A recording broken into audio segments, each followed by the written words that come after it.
గణాధిపతి నమః. భారత్ మాతాకి జై. జై శ్రీరామ్. జై శ్రీరామ్.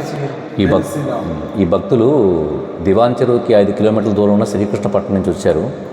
గొప్ప విశేషం ఏంటంటే భూమిలోంచి వాళ్ళకి కాళికామాత విగ్రహం లభించింది. ఆర్కియాలజీ డిపార్ట్మెంట్ వాళ్ళు కూడా గొడవ చేసినా కానీ వాళ్ళు ఇవ్వకుండా ఊళ్ళో ప్రాణప్రతిష్ఠ చేసుకున్నారు అమ్మవారిని. వాళ్ళు దివ్యంగా ఆలయం కూడా ప్లాన్ చేసుకుని ఆలయం కూడా చాలా వరకు కట్టించారు, అయిపోయింది. ఇంకా తర్వాత అమ్మవారి విగ్రహ ప్రతిష్టాపన కోసము, తర్వాత అమ్మవారి విగ్రహం రూపొందించడం కోసం చెప్పి నా దగ్గరికి అప్రోచ్ అయ్యారు. సో ఆ తల్లి దైవాలు మనం వాళ్ళకి చేశాను. వాళ్ళకి ఇప్పుడు ఏంటంటే వాడి దగ్గరలో ఉగాది నాడు ఏదో చిన్న కార్యక్రమం చేయబోతున్నారు.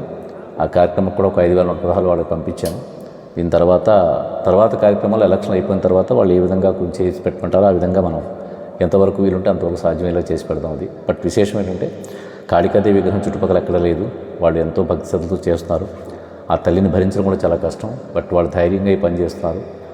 మంచి పండితులను పెట్టమని చెప్పాను. ఎవరైనా బాగా పూజలు చేసే పంతులు గారిని పెట్టమని చెప్పాను. అది ఆ తల్లి కొంచెం శక్తివంతమైన తల్లి, అందరినీ కాపాడే తల్లి. సో వాళ్ళకి ఆ రకంగా చెప్పాను.